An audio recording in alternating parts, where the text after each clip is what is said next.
One man's calling changed the fate of nations. From the dusty fields of Abel Mahola to the fiery chariots of heaven. Elisha was no ordinary prophet. He parted rivers, multiplied oil, and raised the dead. But his journey was marked by trials, mocked in Bethel, tested in famine, and opposed by kings. He brought mercy to widows, healing to enemies, and judgment to the arrogant. Even in death, his bones carried power that defied the grave. This is the story of miracles born from obedience, of a farmer who became a vessel of divine fire. The story of Elisha and the God who still works wonders. What if I told you that one man's obedience led to miracles that defied nature itself? Elisha wasn't just a prophet, he was a vessel of divine power, parting rivers, multiplying oil, and even raising the dead. But his journey began with a single moment, Elijah's mantle falling on his shoulders. The weight of that calling would change everything. Stay with me as we unravel the entire story of Elisha, from his humble beginnings to the breathtaking miracles that still inspire faith today. Before we begin, tell me in the comments your name, your city, and what time you're watching this. Let's gather as a community seeking truth together. And if you'd like the complete Bible with all 88 books, including the Book of Enoch, check the description for the link. The sun beat down on the Jezreel Valley as Elisha guided his 12th pair of oxen through the rich brown soil. Sweat mixed with dust on his forehead.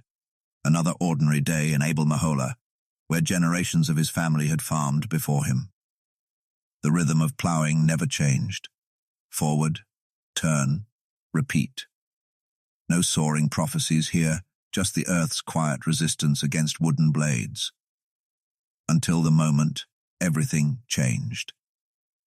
A shadow crossed the field, not from clouds, but from a man in a worn animal skin cloak. Elijah didn't announce himself. He simply threw his mantle across Elisha's shoulders like a challenge. The wool smelled of desert winds and burnt sacrifices. To any observer, it would have looked like madness. Israel's most feared prophet draping his sacred garment over a farmer still smelling of manure. But mantles weren't just clothing. Among prophets, a transferred mantle meant a transferred calling. Elisha would have known this, known that Elijah had confronted kings and called down fire. The weight pressing into his sweat-damp tunic wasn't fabric. It was destiny. His hands clenched the plow handles as reality fractured into before and after. Walk away now and he'd lose his inheritance, his livelihood, his identity. But that cloak carried a whisper from God himself. The oxen lowed impatiently while Elisha hesitated. 1 Kings 19:20 exposes his first response. Let me kiss my father and mother goodbye. Not refusal, just the gasp of a drowning man before surrender. Elijah's cryptic reply, go back, but consider what I've done, left him no illusions.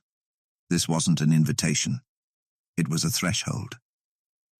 So Elisha made his choice with shocking finality. He slew his oxen, burning the wooden plow as fuel beneath their meat. No going back now. That sacrificial feast wasn't just practical. It declared his break with ordinary life in the loudest way possible. Neighbors would have smelled the smoke for miles. What made a man abandon security for uncertainty? The text doesn't say Elijah explained anything. No promises of miracles or prestige, just a cloak and an unspoken question. Will you trade plowed rows for God's pathless ways? Centuries later, we still feel the echo of that moment. Not because Elisha was extraordinary, but because he wasn't. His hands were calloused from work, not prayer. His miracles hadn't begun. Yet when God's call came through the cracked lips of a desert prophet, this farmer recognized it. And that recognition, more than parting rivers or raising the dead, may be his first miracle.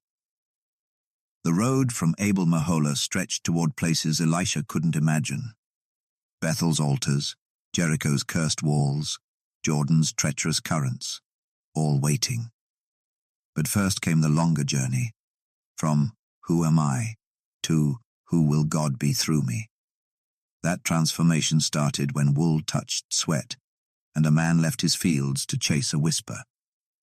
For 7 years, Elisha followed Elijah like a shadow, stepping where his cloak brushed the dirt roads between sacred cities. He watched the older prophet navigate dangers, Baal's priests, Jezebel's threats, Israel's wavering kings. Each mile taught him more about the burden he'd unsettled any disciple. 50 brother prophets met them there, whispering what Elisha already sensed. "Do you know the Lord will take your master from you today?" The question hung like smoke from altar fires. Elijah's response, "Yes, but do not speak of it," changed nothing. Every step toward Jericho, then the Jordan, carried the unspoken weight of impending departure. At the riverbank, Elijah rolled up his mantle and struck the water. The current split like torn fabric, exposing damp riverbed stones. Crossing that temporary path, Elisha faced his moment of reckoning. "Tell me what I may do for you," Elijah said, as if he hadn't already given everything by letting the farmer follow him. Elisha's request, "Let me inherit a double portion of your spirit," wasn't greed. In ancient inheritance customs, the firstborn received a double share. He wasn't asking for more power. He was asking to be recognized as Elijah's true successor. Elijah's reply held a condition wrapped in mystery. "You have asked a difficult thing, yet if you see me when I am taken, it will be yours." The test wasn't about reward. It was about persistence against the terrifying unknown. Then it happened. Chariots of fire appeared between them, and Elijah vanished in a whirlwind. The mantle fell, smacking the bare earth. Elisha tore his clothes, not from grief, but from the shocking realization that he stood alone, wearing a dead man's authority. Kneeling in the dust, he picked up what remained, wool imprinted with decades of oil, sweat, and holy fire. The Jordan River mocked him when he returned. Would the waters obey as they had for Elijah? Striking the surface, he cried out, not Elijah's name, but the plea of every inadequate successor. "Where is the Lord, the God of Elijah?" The current split is again the terrifying truth. God hadn't left with Elijah. Thus, his power wasn't in the prophet, never had been. That moment defined Elisha's entire ministry. The mantle wasn't magic. It was a reminder that the same God who spoke through Elijah would speak through him, if he kept watching for the chariots rather than the driver. When 50 prophets from Jericho saw him cross back alone, they bowed. Their recognition wasn't for Elisha, but for what his trembling hands carried. Not Elijah's spirit, but the unwavering presence of the God who lifts farmers to split seas with a piece of cloth. The weight wasn't the wool. It was the call to walk paths only God could see, trusting that the power would come when needed. Not through his strength, but through the one who makes shepherds speak to kings and farmers part rivers. The Jordan River had seen miracles before. Centuries earlier, its waters piled up like walls to let Israel enter the promised land. Now it flowed again before Elisha, mocking him with its normalcy. The whirlwind that took Elijah still echoed in his ears, but the mantle in his hands felt heavier than ever. This bend in the river knew the weight of holy moments. Would it recognize him as it had his master? He gripped the folded cloak tighter. The assembled prophets from Jericho stood at a distance watching. They'd seen Elijah strike these same waters hours earlier. Now they waited to see if the farmer-turned-disciple could fill sandals too big for any man. Elisha lifted the rolled edge of the mantle, then hesitated. Prophets weren't made by cloth alone. True authority came from God's voice, and he hadn't heard it yet. The river's current carried memories. Joshua crossed here after Moses died, proving leadership could transfer. Now Elisha faced the same test. He swung the mantle down hard. "Where is the Lord, the God of Elijah?" The cry wasn't ceremonial, it was desperation. When water splashed his ankles, He must have feared failure. Then the impossible happened. The current shuddered. Ripples rolled backward as if unseen hands with wet stones and startled fish. Those watching from the bank would have noticed the difference.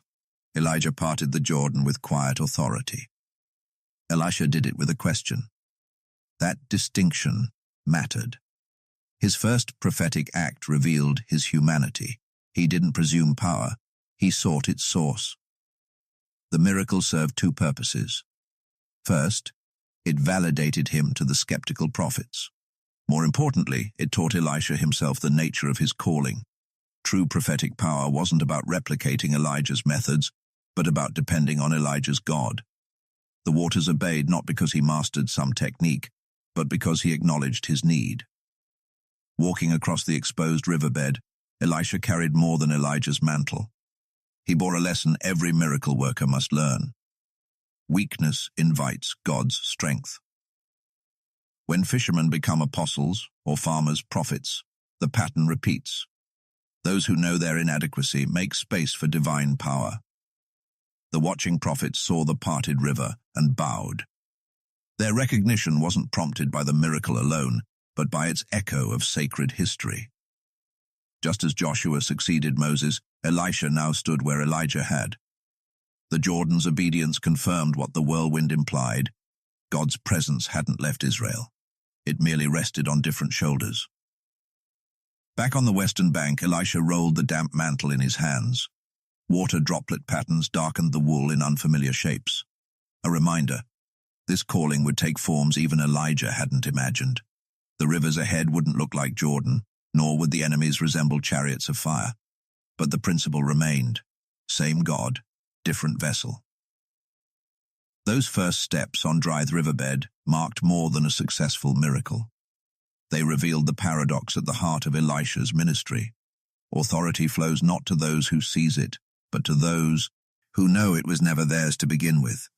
The mantle's true weight wasn't in its fabric, but in its demand, to walk humbly while wielding heaven's power. The road to Bethel climbed steeply, winding past olive groves and limestone outcrops. Elisha knew this route well. It led to one of Israel's oldest sanctuaries, where Jacob once dreamed of angels. But something felt different this time. Without Elijah walking ahead, the dirt path seemed strangely exposed. A group of youths clustered near the city gate, 42 of them, old enough to know better, but young enough to test boundaries.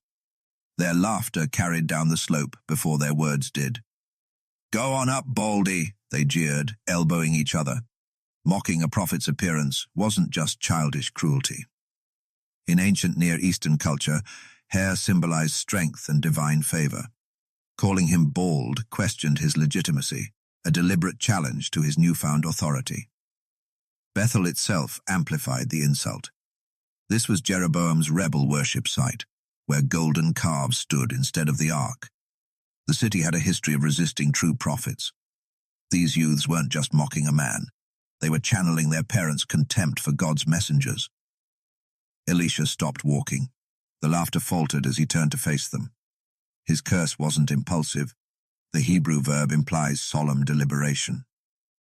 "In the name of the Lord," he said, "2 bears will come out of the woods and maul you." Silence followed. Then, rustling in the undergrowth, 2 she-bears emerged, possibly protecting cubs nearby. The attack wasn't supernatural in method. Bears still roamed Israel's hills, but in timing, the animals mauled exactly 42 youths without touching bystanders. Modern readers often stumble over this passage, but context reveals deeper stakes. These weren't children.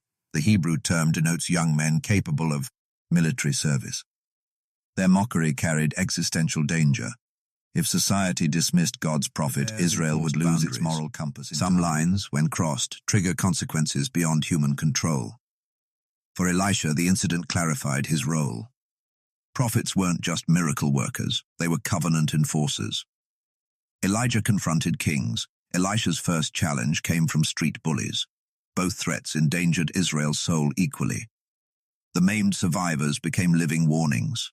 Their scars testified that dismissing God's messenger wasn't harmless teasing. It risked unleashing forces no one could contain. For Elisha, the lesson cut deeper. Power this dangerous required absolute integrity. One couldn't curse mockers today and heal lepers tomorrow unless both actions flowed from unwavering obedience. Bethel's hillside marked a turning point. Henceforth, Elisha's ministry balanced compassion with unflinching truth-telling, feeding widows while anointing kings who would execute God's judgments. The juxtaposition seems jarring until you recognize the pattern. Prophets don't get to soften divine messages for popularity. Mercy and judgment arise from the same uncompromising source. Those bears didn't just protect Elisha, they schooled him. Before multiplying oil or raising the dead, he needed this unsettling confirmation. Carrying God's word meant accepting that some would reject it violently. Their rejection wouldn't invalidate the calling, it would confirm its authenticity. Jewish tradition later honored the mauled youth's memory by naming the site the Mount of Corruption. Even judgment, it seems, can become sacred when it preserves truth. Elisha walked into Bethel alone that day, but not unchanged. The jeers still ringing in his ears anchored him to a difficult truth. God's approval sometimes sounds like mocking laughter fading into screams, and servants of the word must keep walking anyway. The widow's hands shook as she clutched her 2 sons. The creditor's deadline loomed. Tomorrow he would take her boys as slaves to pay their debt. In ancient Israel, this wasn't unusual. Mosaic law allowed debt slavery but placed limits on its duration. Yet for this woman, whose husband had been among Elijah's unnamed followers, the law offered no comfort. Without him, she had no means to survive, let alone repay. She came to Elisha not expecting miracles, just someone who might remember her husband's faithfulness. Her plea cut through any prophetic grandeur. Your servant, my husband, and is dead, and you know he revered the Lord. But now his creditor is coming to take my 2 boys as slaves. The words hung heavy with quiet despair. She didn't ask for money or intervention, just acknowledgement that her family's suffering mattered. Elisha's response revealed his prophetic method. First, he asked probing questions. What do you have in your house? Not what she lacked. The widow's answer, nothing except a small jar of olive oil, highlighted her poverty. In a culture where oil lit lamps, dressed wounds, and anointed heads, this meager supply barely sustained daily life. Yet Elisha seized on it like a lifeline. His instructions made no human sense. Go around and ask all your neighbors for empty jars, not just a few. The command tested her faith. Borrowing vessels meant admitting her desperation publicly while entertaining an improbable hope. Why gather containers for oil she didn't possess?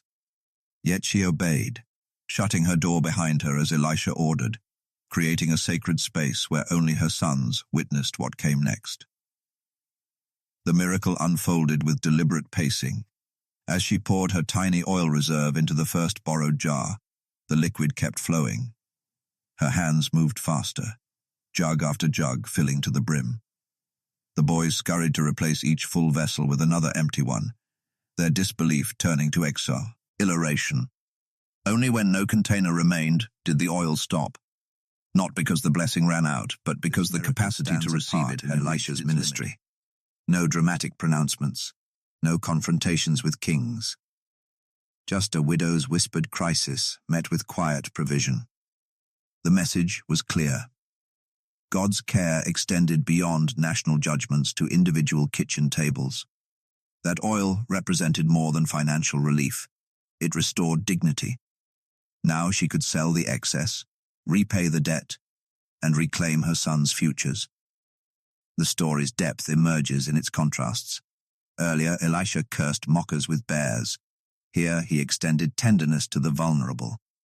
Both actions served covenant faithfulness. Ancient Near Eastern societies often abandoned widows, but Israel's law mandated their protection. By multiplying oil instead of money, Elisha honored her agency. She worked the miracle through her own hands.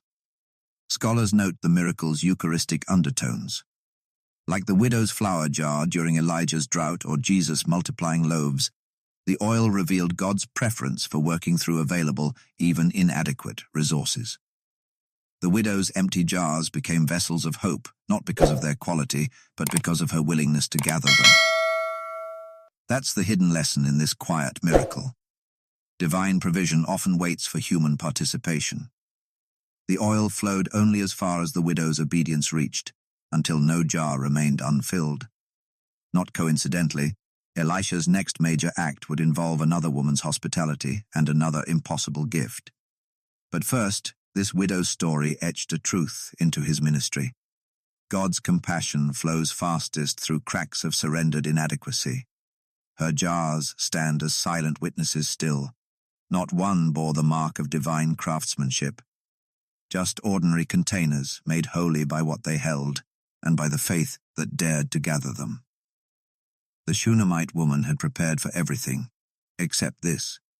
She built a prophet's chamber in her home, supplying Elisha with bread and shelter during his journeys between Carmel and Samaria.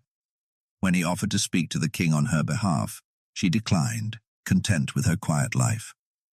Until the day her son collapsed in the field, his head burning with fever against harvesters' shouts. Her perfect obedience now met absolute devastation. The child she'd never expected to bear lay motionless on Elisha's bed. Elisha reacted with surprising hesitation. He sent Gehazi ahead with his staff, a move that reeked of delegation. When the boy remained lifeless despite the staff's placement, the prophet had to face his limitation, even miracle workers' doubt. The woman's accusation sliced through his uncertainty. "Did I ask for a son, my lord? Didn't I say, don't raise my hopes?" Her words exposed the vulnerability beneath her hospitality. Every kindness carried the risk of loss. Ancient Israelites viewed resurrection as impossible outside messianic days. The woman's frantic journey to Elisha suggested otherwise. Rather than preparing her son's body, the expected response, she sought the prophet who once prophesied his birth. Her actions declared a stubborn belief that death wasn't always final when God's promises were involved. Elisha's revival method defied expectations. He shut the door, leaving even Gehazi outside.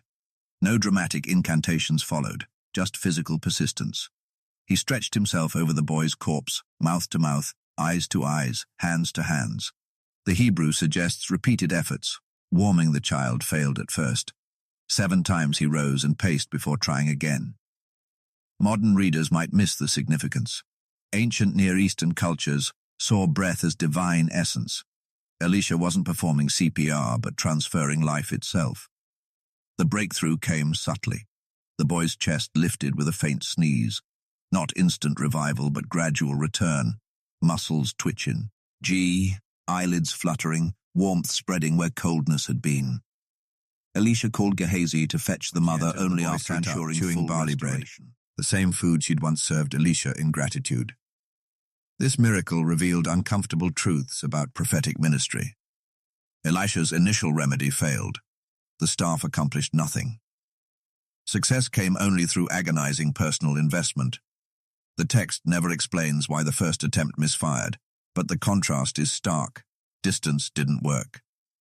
Resurrection required the prophet's full presence, his repeated failures, and his unwillingness to quit when traditional methods failed.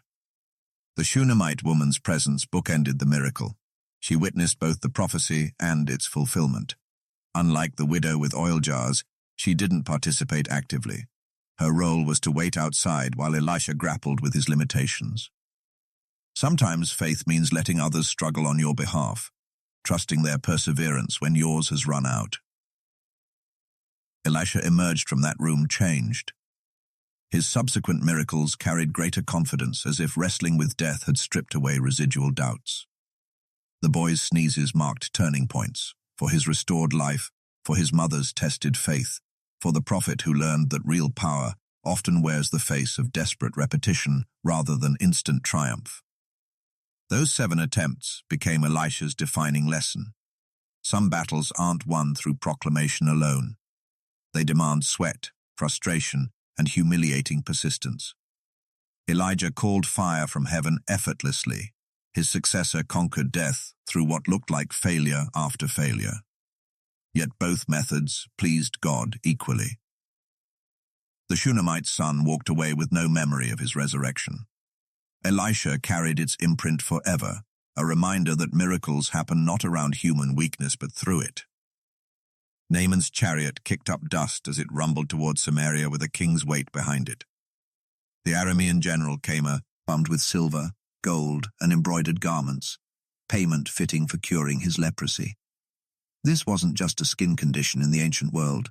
The Hebrew word tzara'at described a range of degenerative skin diseases that exiled sufferers from society. For a military leader, it meant losing command, status, everything. His presence in Israel was itself a miracle. A captured Israelite slave girl had mentioned a prophet who could heal. That an enemy officer listened to a teenage captive already hinted at desperation. But Naaman's expectations didn't match reality. He anticipated grand ceremonial healing, perhaps Elisha invoking Yahweh with mystic rites. Instead, the prophet didn't even meet him personally. A messenger delivered brief instructions. Go wash in the Jordan 7 times. The Jordan? Naaman scoffed. Damascus had clearer rivers. The Abana and Pharpar flowed fresh from melting snow. Dipping in muddy Jordan felt beneath his dignity. His anger revealed deeper biases. Why should a Syrian general humble himself before Israel's backwater prophet? The cultural tensions ran deep. Aram and Israel had exchanged raids for generations. Now, this enemy holy man demanded obedience without respect. Naaman nearly left in rage, but his servants intervened with startling wisdom. If the prophet had told you to do some great thing, wouldn't you have done it? Their logic pierced his pride. The very simplicity of the command became the test. Would he swallow his arrogance to receive healing? 7 dips transformed him. After the first plunge, nothing changed. The second, third, and fourth, still scaly skin. The 5th and 6th brought only mounting doubt. But with the 7th immersion, Naaman emerged with flesh, like a young boy's. The miracle wasn't in the water, but in the surrender. His reaction proved the deeper healing. Now I know there is no God, in all the world except in Israel, he declared. The general who arrived with wealth left with a different treasure, a confession that shattered Israel's dirt back to Aram, believing Yahweh's presence clung to the very ground. This story upends expectations. God healed an enemy commander while the Israelites remained leprous. The healing required no elaborate ritual, just humble obedience. A slave girl's casual comment triggered the chain of events. Every element revealed grace operating beyond human boundaries. Elisha's refusal of payment deepened the lesson. Accepting gifts would have made the miracle transactional. By rejecting compensation, he preserved the truth. Yahweh's mercy couldn't be bought. Naaman left richer precisely because he couldn't pay. The Jordan's muddy waters still whisper the paradox. Divine power flows where pride breaks. Sometimes miracles hide in ridiculous commands, 7 dips in a dirty river, a widow pouring her last oil, a prophet lying dead on a dead boy. The method matters less than the surrender required to try it. Naaman's story echoes beyond his era. In Jesus' Nazareth sermon, he highlighted this very event, not Elijah's miracles for Israelites, but Elisha's healing for a pagan general. The pattern persists across Scripture. God's mercy always pushes past our expected boundaries. That Syrian general's restored skin became living proof. Grace flows where we least expect it, if we'll humble ourselves to receive it. 27 words from Elisha changed everything, not because the Jordan held magic water, but because simple obedience in unlikely places unlocks heaven's surprises. The real miracle wasn't clean skin. It was a proud man kneeling in a river, learning that salvation sometimes looks like foolish surrender.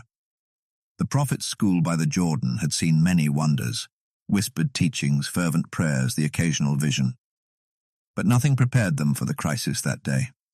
A borrowed axe head, precious iron in an age where metal tools represented significant wealth, slipped from its handle, plunging into the river's murky depths. The young prophet who'd lost it stood frozen. This wasn't just carelessness. It was a debt he couldn't repay. Iron didn't float.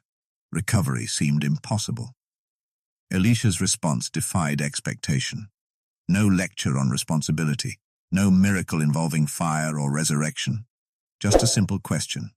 Where did it fall? The specificity mattered. God's attention to location revealed his care for practical details. The prophet cut a stick, rough wood, nothing special, and tossed it where the tool disappeared.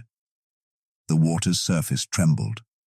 Then, impossibly, the iron axe head rose like a leaf on a breeze, drifting within reach. The miracle's simplicity carries profound layers.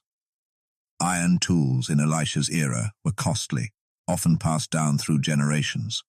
Losing one wasn't merely inconvenient, it could ruin a family. For the young prophet, this borrowed axe represented trust placed in him. Trust now broken. Yet Elisha intervened not with a rebuke, but with restoration. The floating metal became a tangible lesson. God concerns himself with daily struggles, not just grand spiritual battles. Notice what didn't happen. The Jordan didn't part. No angels appeared. The stick Elisha used held no inherent power. The miracle occurred quietly, witnessed only by those chopping wood nearby. Its significance unfolded in the aftermath. The young prophet's relieved grip on the recovered tool, the unspoken understanding that divine providence extends to mundane needs. This event stands in stark contrast to Elisha's other miracles. No kings or generals involved, just a working-class dilemma solved with divine precision. The message resonates through millennia. Faithfulness in small things demonstrates God's nature as clearly as parting seas. That axe head's journey from riverbed to hand mirrors spiritual truths. What seems irretrievably lost can surface when heaven intervenes. The story's deeper meaning emerges. The Shunammite woman's resurrected son, this minor miracle balances Elisha's ministry. If raising the dead showcased God's power over life's ultimate boundary, floating iron revealed his mastery over life's daily frustrations. Both mattered equally. Archaeological finds confirm iron's rarity in ancient Israel. A single axe head represented months of labor, a treasure to its owner. By restoring it, Elisha affirmed that no concern is too trivial for God's attention. The young prophet learned that day that heavenly power isn't reserved for history-altering events. It flows just as surely through quiet acts of restoration. The floating axe head's legacy endures in its ordinariness. Elisha didn't heal a nation here, just mended a borrowed tool. Yet in doing so, he demonstrated that true faithfulness encompasses both cosmic wonders and carpenter's concerns. The river didn't applaud when the iron surfaced. But somewhere, a relieved young man whispered thanks, understanding for the first time that heaven notices even what sinks beneath life's muddy currents. This miracle's quiet climax holds a challenge. Do we limit God to the dramatic, or expect him in the daily? That recovered tool whispers across centuries. Divine faithfulness measures no crisis too small, no need insignificant. The same power that raised the dead and healed lepers once made iron float for a panicked woodcutter. And if God cared about a borrowed axe, what might he do with your overlooked struggles? The famine had stretched long across Gilgal, turning every meal into a calculation of survival. The sons of prophets scoured the hills for anything edible, wild herbs, bitter greens, the occasional locust. One gatherer returned with a sack of strange gourds, their yellow skins smooth and promising. No one asked where he found them. Hunger overrides caution. The stew pot bubbled as the cook sliced the gourds, their flesh revealing pale seeds. The first taste betrayed them. One prophet spat immediately, "There's death in the pot." The bitterness clung to tongues like poison. Wild colocynths, perhaps. Their brutal laxative effects could kill malnourished men. Panic spread as the prophets realized they'd wasted their last ingredients on toxic food. Elisha didn't rush. He called for flour, ordinary barley meal, grain ground fine by countless hands. Dusting it over the boiling stew, he enacted no dramatic incantation. The prophets watched, skeptics and believers alike, as the prophet stirred death away. When he ordered them to eat, some surely hesitated. But the first brave sip proved the miracle. The bitterness had vanished. This emergency revealed prophet as practical as he was powerful. Ancient Israelites knew food dangers intimately. Poisonous mushrooms, hemlock, tainted water, each harvest season brought new risks. Elisha's solution reflected agricultural wisdom. Flour neutralizes certain toxins by absorbing them. Yet the miracle went beyond natural explanation. The flour worked instantly, completely. The event's timing carried weight. Gilgal held memories. Joshua's first camp in Canaan, Elijah's ascension nearby. Now Elisha confronted another kind of enemy, invisible contamination. His response demonstrated authority not just over kings and rivers, but over molecular threats. The God who controlled leprosy and death also governed toxins at the atomic level. Notice the contrast with previous miracles. No chariots of fire here, just a cooking pot. No national crisis, just starving students. Yet Elisha treated their crisis with identical seriousness. The lesson pierced deeper than the prophets realized. Divine concern extends to shared meals as surely as to divided rivers. Archaeology confirms famine's brutal reality in ancient Israel. Ceramic strainers found at Gilgal suggest constant food vigilance. Elisha didn't dismiss their fear. Stew became a classroom. God's power operates where life happens, not just at history's grand crossroads. The miracle's simplicity belied its profundity. Elijah brought fire on Carmel. Elisha purified soup. Both acts declared Yahweh's sovereignty, just on different scales. The prophets ate that day, knowing their teacher could command armies, but chose instead to rescue lunch. Modern readers might miss the cultural nuance. Sharing meals cemented covenant relationships in Israel. Poisoned food didn't just threaten bodies, it violated sacred trust. By restoring the stew, Elisha reaffirmed their communal bond under God. That communal pot became a sacred space, where heaven touched earth through barley flour and a wooden spoon. This quiet miracle redefined holiness. Sacred moments don't require altars. They happen where people gather in need. The same God who fed multitudes with loaves once purified a single pot of stew for hungry students. The message endures. No crisis is too mundane for divine attention. No pot too small for transformation. The prophets finished their meal in silence that day. No cheers, just grateful chewing. But somewhere between the last bite and washed bowls, they grasped the truth. Faith isn't just for battlefields and deathbeds. It belongs in kitchens too, where poison becomes nourishment under obedient hands. That pot of stew still simmers as an invitation. Bring your daily emergencies to the God who purifies what the world contaminates. The siege turned Samaria into a nightmare. Aramean forces had encircled the city, cutting off all supply lines. Starving Israelites crawled through streets where mothers secretly cooked their children to survive. King Jehoram tore his robes in despair, not just at the enemy outside the walls, but at the prophet inside them. Why did Elisha keep speaking of coming abundance when the Seah-Tai's stomachs stuck to their ribs? Siege warfare in the ancient Near East followed brutal patterns. The Arameans didn't bother storming Samaria's walls, they simply waited. Blockades turned thriving cities into tombs as food stores dwindled. Archaeological evidence shows such sieges reduced survivors to eating dung, leather straps, and even plaster from walls. When 4 starving lepers risked desertion to scavenge abandoned Aramean campfires, they acted out of sheer hopelessness. That's when Elisha made his dangerous prophecy. He claimed that within 24 hours, fine flour would sell cheaply in Samaria's markets. The king's officer scoffed. Even if the Lord opened the floodgates of heaven, could this happen? Jehoram himself likely doubted. Prophets had become inconvenient truth-tellers to failed monarchs. Elisha's prediction directly contradicted military reality. Sieges didn't end suddenly unless armies fled or relief forces arrived. Neither seemed possible. Yet what happened next defied logic. Panic struck the Aramean camp before dawn. Soldiers heard phantom chariots, imagined allied armies advancing, though no enemy approached. They abandoned everything, tents intact, cook fires still smoldering, grain sacks untouched. The lepers discovered the deserted camp first, gorging themselves before running to tell the starving city. The king suspected a trap. Perhaps the Arameans hid in nearby valleys, waiting for the Israelites to leave the walls before attacking. Only when scouts confirmed the full retreat, horses and chariots gone for Damascus, did the gates finally open.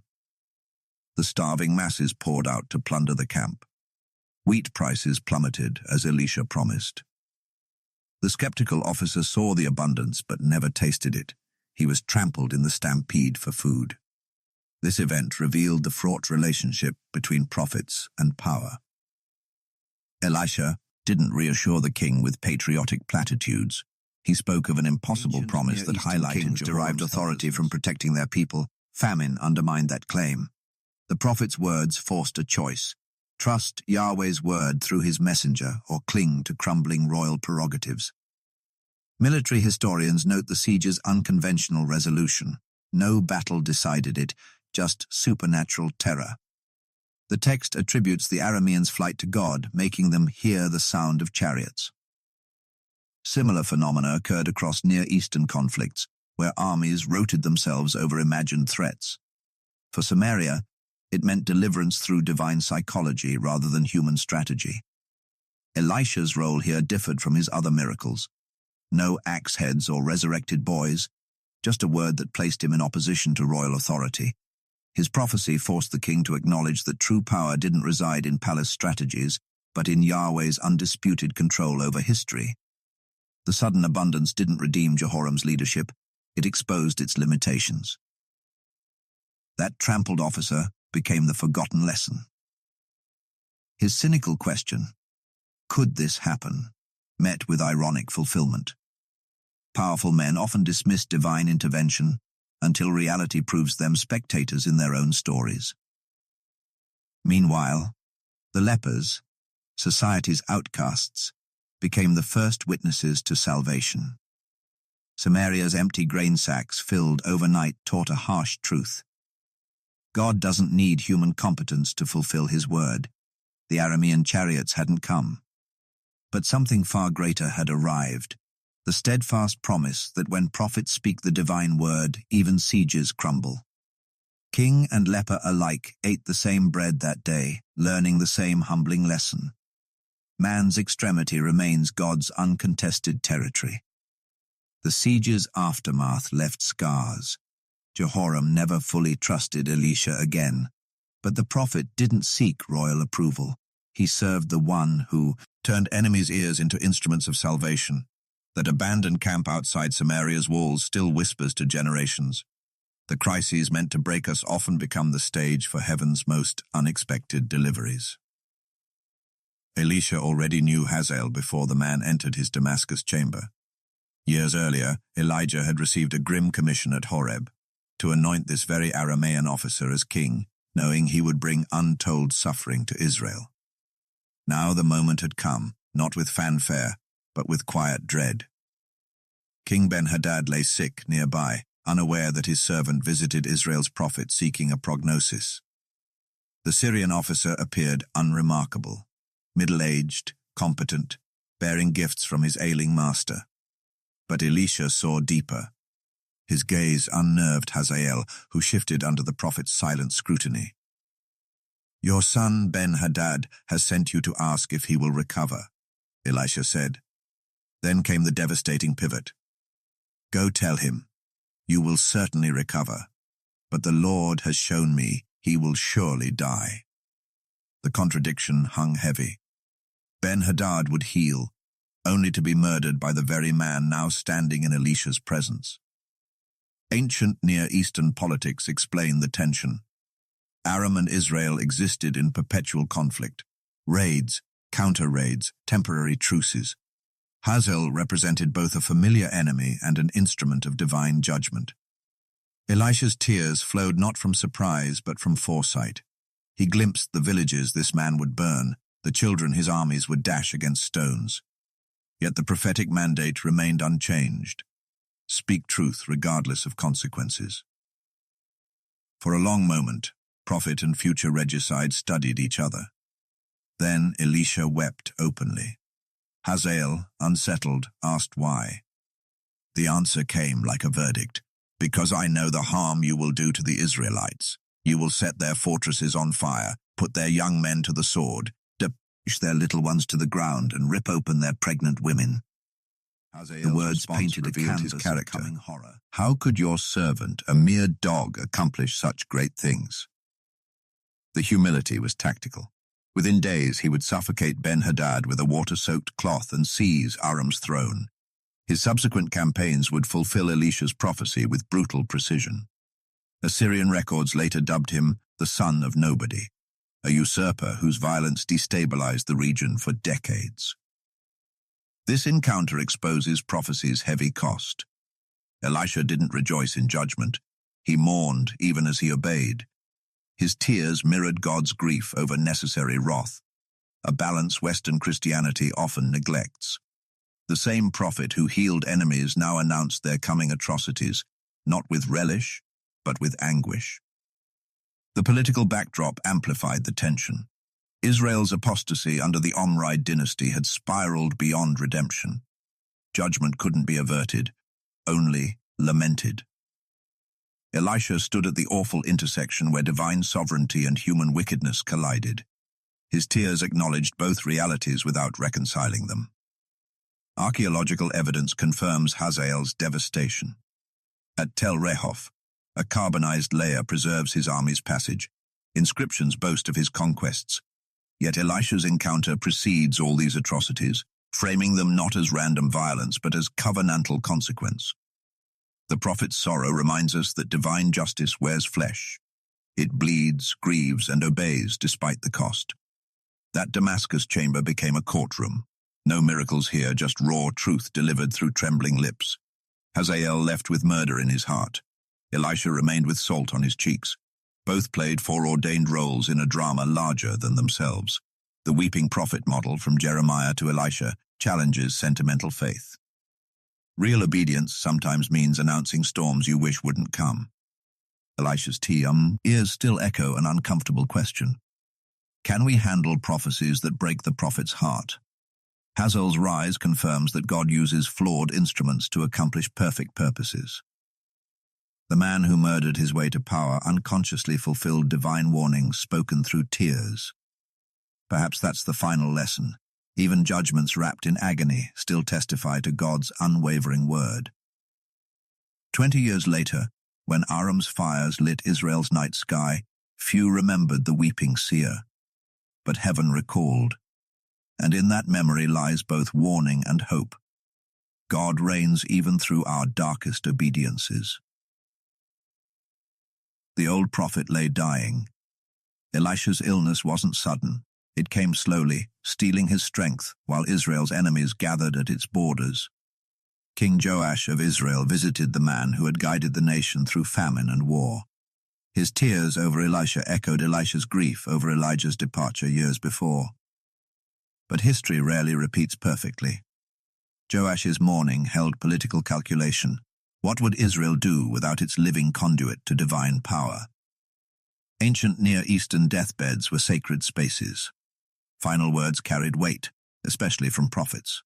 When Elisha instructed Joash to bring bow and arrows, the king complied mechanically. The prophet's rasping voice filled the chamber. "Put your hand on the bow." Joash's fingers touched the weapon as Elisha's frail hands covered his. The gesture transformed simple archery into prophetic theater. "Open the east window," Elisha commanded. Dawn light spilled across the floor as Joash pulled the shutters apart. Aram's territory lay in that direction, Israel's persistent threat. Elisha whispered, "Shoot." The arrow flew toward enemy lands, carrying more than kinetic energy. "The Lord's arrow of victory over Aram," the prophet declared. "You will destroy them at Aphek." The pronouncement should have thrilled Joash. But limited men rarely rise to unlimited promises. Next came puzzling instructions. "Take the arrows." Joash gathered them, hitting the dirt 3 times before stopping. Elisha's anger flared, not at the action, but its restraint. You should have struck 5 or 6 times, then you would have annihilated Aram. Now you'll only defeat them 3 times. The rebuke exposed Joash's faltering faith. He wanted Aram subdued, not erased. Half measures in spiritual warfare yield half results. This deathbed ritual carried layered meaning. Arrows symbolized divine judgment throughout Scripture. The eastern window recalled how threats traditionally came from that direction. Each ground strike represented a future battle. Joash's failure to persist revealed his small vision. He sought temporary relief, not total victory. Elisha's frustration mirrored God's with half-hearted followers throughout biblical history. Archaeological evidence shows Aphek became a flashpoint between Israel and Aram. Assyrian records confirm Joash won battles there but failed to capitalize. The king's 3 victories matched his 3 arrow strikes exactly. Elisha's prophecy wasn't vague. It mapped specific outcomes to specific obedience. The fulfillment pattern teaches an uncomfortable truth. Our spiritual ceilings often reflect self-imposed limitations rather than God's constraints. Elisha's final miracle involved no healing or resurrection. Only words marking boundaries between what could have been and what would be. The dying prophet still carried authority, but earthly vessels determine how fully heaven's power flows. Joash's constrained obedience became Israel's restrained deliverance. Yet the story doesn't end with limitation. Even in death, Elisha's influence persisted. His bones would later resurrect a dead man, proving authentic spiritual authority transcends mortality. Unlike Joash's half-strikes, God's power operates unhindered by human weakness when yielded completely. That death chamber toward are framed prophecy's paradoxical nature, absolute divine sovereignty intersecting with real human responsibility. Elisha declared inevitable victories, yet their scale hinged on Joash's participation. The same principle echoes today. God's promises stand unshaken, but their full manifestation depends on our willingness to strike the ground until heaven's will is done. Joash left Elisha's chamber with 3 battlefield guarantees. History records him achieving exactly that, no more, no less. The unsung lesson: prophetic words release potential, but human faith determines their magnitude. Those arrow strikes still teach us, when heaven gives a weapon, wield it until the breakthrough comes. For Elisha's legacy wasn't just miracles performed, but possibilities unlocked, even when people grasped only fractions of their promise. The grave diggers worked quickly, their shovels scraping against limestone as they lowered the dead stranger into Elisha's tomb. Moabite raiders had forced this hasty burial. Israelites couldn't risk leaving bodies exposed during attacks. Dust swirled as the corpse thudded against the prophet's bones. Then chaos erupted. Tendons snapped taut as the dead man's knees jerked upward. His chest heaved with sudden breath. Eyes that had glazed hours earlier now blinked frantically in the tomb's darkness. He lurched to his feet, scrambling past stunned mourners into daylight. Alive. Ancient Israelites took burial customs seriously. Corpses contaminating holy spaces required elaborate purification rituals. Yet these pallbearers unknowingly dropped death onto death and got resurrection. The miracle's mechanics baffle modern readers. No prayers were spoken, no prophet present. Power lingered in Elisha's bones like heat in banked coals, waiting for divine ignition.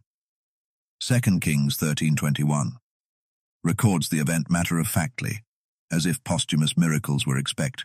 Ted from this man who'd spent a lifetime bending nature to God. If Elisha's living touch once healed, why did his dead remains still carry potency? The answer unsettles neat doctrinal boxes.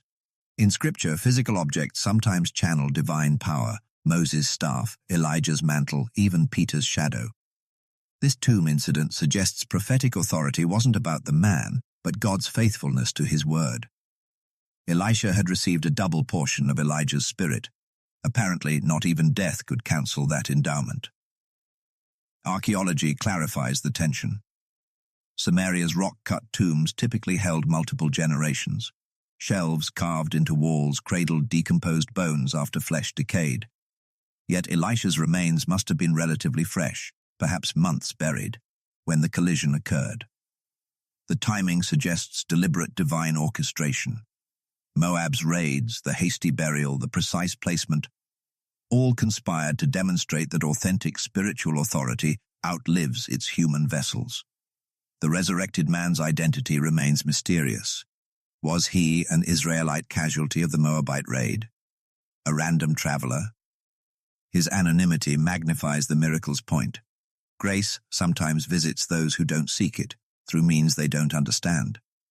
The bystanders' reactions went unrecorded, but we can imagine their shocked whispers. After years of watching Elisha perform wonders firsthand, they now witnessed his most confounding sign, one he never saw himself perform. This miracle stands alone in Scripture. Not even Moses' grave produced resurrection. The distinction matters. Elisha's ministry always emphasized accessibility. Floating axe heads for laborers, purified stew for hungry students.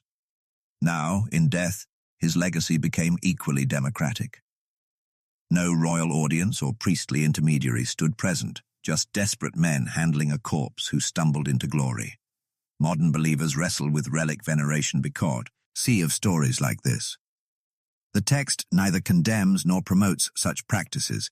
It simply shows God working unexpectedly through physical remnants of faithfulness. The power wasn't in the bones themselves, but in the enduring covenant between Yahweh and his servants. That resurrected man's second life remains shrouded. Did he testify, serve, die again later? Scripture leaves his story unfinished, focusing instead on the profound implication. Obedience sanctifies not just moments, but materials. Elisha's bones became conduits because his life had been won. As Moabite troops retreated, perhaps the same raiders who'd killed this man, they passed a walking impossibility. Somewhere in Israel, a formerly dead man drew breath with lungs that had known decay, thanks to remnants of a prophet who'd obeyed. The message rings clear. When God makes a promise, not even the grave can cancel it. The empty tomb of Christ, centuries later, would eclipse this miracle. But for a brief moment in Samaria, death met its match in some old bones, proof that authentic prophets leave more than memories behind. They leave doorways. Elisha's story shouldn't resonate today. By all logic, a farmer turned prophet from 800 BC should be irrelevant, except his life blueprint defies time. Unlike heroic Samson or regal David, Elisha operated in life's margins, plowed fields, borrowed tools, borrowed graves, proving God's power thrives where we least expect it. That's why his double portion matters.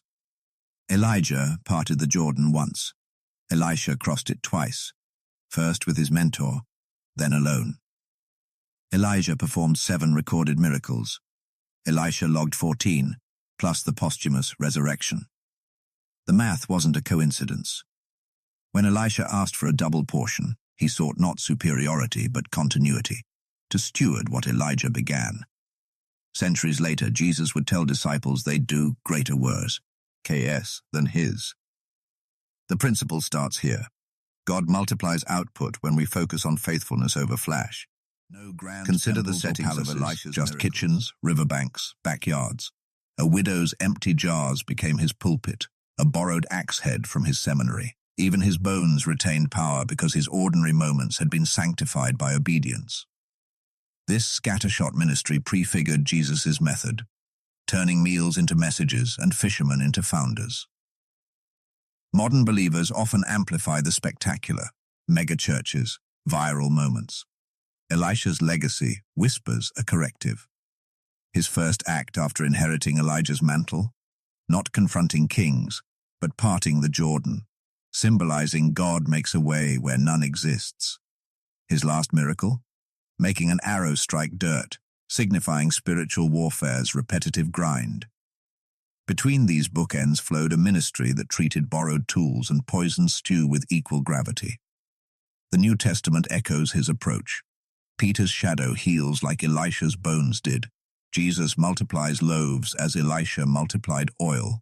Paul writes about jars of clay containing glory, an image foreshadowed by the widow's vessels. The through line is clear. God dignifies the mundane when offered in faith. Elisha's relevance crystallizes in our daily struggles. That floating axe head reminds us heaven notices misplaced tools and missed payments. The Shunammite's son insists some miracles require persistent prayer. 7 attempts, 70 times 7. Naaman's healing warns that pride can drown in muddy rivers of humility. Each narrative carries grit under its fingernails, addressing real fears, financial ruin, sick children, workplace failures. Perhaps his greatest legacy is the pattern of unlikely vessels. Israel expected prophets from priestly lines. God chose a farmer. The apostles anticipated a political Messiah. Jesus picked fishermen. Today's world idolizes influencers. Heaven still works through quiet faithfulness. When we feel unqualified, Elisha's story, SKS? Did trained priests float axe heads? Did kings resurrect boys? Your obscurity isn't a liability. It's the qualifying credential.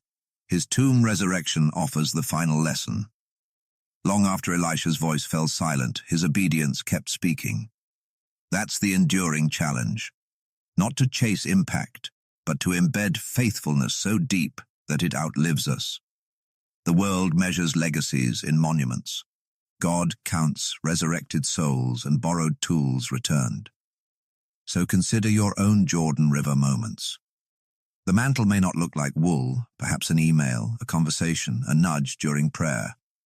The miracles won't resemble parted seas, maybe rent paid unexpectedly, a prodigal's phone call, panic yielding to peace. The pattern remains unchanged. Ordinary people plus ordinary obedience yield extraordinary outcomes. Elisha's bones still whisper across millennia, not from a shrine, but from the pages of a story that refuses to be caged in antiquity. Because every generation needs reminding, the God who made iron float still weighs human hearts, and he still chooses them. Elisha's journey proves one unwavering truth. God specializes in transforming ordinary obedience into extraordinary impact. A farmer became Israel's most prolific miracle worker, not through talent, but through surrender. Those borrowed tools and multiplied oil jars still testify. No life is too small when placed in divine hands. Your calling may not involve parting rivers, but it matters just as much. The same God who worked through Elisha's imperfections wants to work through yours. That whisper you've been ignoring, that prompting to serve or speak, that's your mantle falling. So pick it up. The miracles start where obedience begins. What might God do through your ordinary today?